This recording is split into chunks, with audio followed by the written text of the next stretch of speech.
खासदार श्रीकांत शिंदे यांनी महाराष्ट्रातील इतर जिल्ह्यांमध्ये दौरा केला तर 22 जिल्ह्यांचा 16 मे ते 15 जुलै दौरा करणार आहेत अशी माहिती सचिव भाऊ चौधरी यांनी दिली।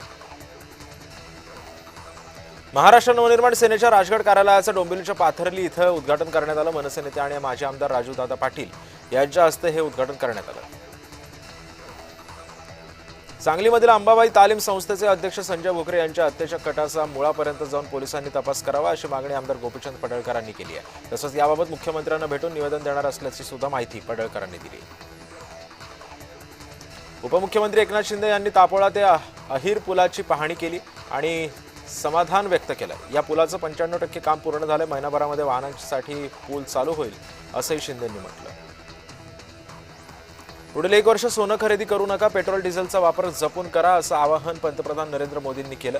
यावेळी मुख्यमंत्री फडणवीस यांनी पंतप्रधानांनी केलेलं आवाहन योग्य आहे। भविष्यामध्ये आपल्याला कोणत्याही अडचणींचा सामना करावा लागू नये म्हणून पंतप्रधानांच्या आव्हानाचं आपण पालन करावं असंही विधान फडणवीसांनी केलं। मुंबईमध्ये 2000च्या ड्रोननं बाबासाहेब आंबेडकरांना अभिवादन करण्यात आलं। यावेळी मंत्री संजय शिरसाट यांनी आपण आज बाबासाहेब आंबेडकरांमुळे इथे उपस्थित आहोत असं भाष्य सुद्धा केलं।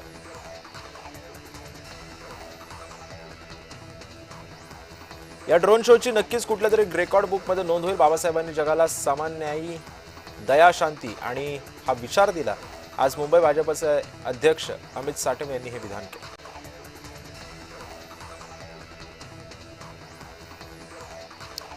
भारतरत्न डॉक्टर बाबासाहेब आंबेडकर यांची जयंती फक्त हार फुलं वाहण्यापुरतीच राहिलेली नाहीये। बाबासाहेब आंबेडकरांचे आमचे ध्रुवतारा सुद्धा आहेत। बाबासाहेबांमुळे आम्हाला महापौर होण्याची संधी मिळाली। महापौर रीता तावडे यांनी आपल्या भावना व्यक्त केल्या। बाबासाहेब जर आज असते तर संविधानाचे शिल्पकार नसते तर आम्ही कुठे असतो अशी माहिती नाहीये। मात्र रामदास आठवले यांनी आपल्या भावना सुद्धा भाषणातून व्यक्त केल्या। शिवसेनेचे नेते संजय निरुपम यांच्या वतीने उत्तर भारतीय रिक्षा चालकांसाठी मराठी संवाद कार्यशाळा कार्यक्रमाचं आयोजन गोरेगाव पश्चिम इथं करण्यात आलं होतं।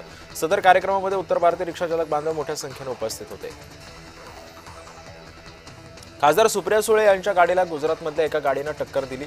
सुप्रिया सुळे या देशाच्या नेत्यात। अजित पवारांनंतर सुप्रिया सुळे महत्त्वाच्या नेत्यात। सुप्रिया सुळेंना अपघात बरं वाईट करण्याचा नव्हता हा सुद्धा आमच्या मनामध्ये शंका उपस्थित होती। राज्य सरकारने कसून चौकशी करावी अशी मागणी राष्ट्रवादीचे प्रवक्ते सुनील माने यांनी केली आहे। निदा खानवर कारवाई झालीच पाहिजे। या प्रकरणांमध्ये पोलीस इतके दिवस झोपले होते का असा सवाल आता उपस्थित होतो। एक साधी मुलगी पोलिसांना इतके दिवस गुंगारा देऊ शकते का असाही सवाल ठाकरे गटाचे नेते अंबादास दानवेंनी केला आहे।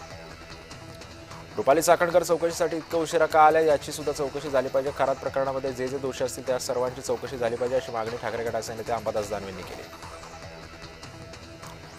शिवसेनेमध्ये प्रामुख्याने मुंबईची जबाबदारी पुन्हा एकदा श्रीकांत शिंदेंकडे असणार आहे। 16 मे पासून पुढील 2 महिने श्रीकांत शिंदे ॲक्शन मोडवरती असतील तर शिंदेंसोबतच राहुल शेवाळे, निलेश राणे आणि योगेश कदम यांच्याकडे सुद्धा जबाबदारी देण्यात आली।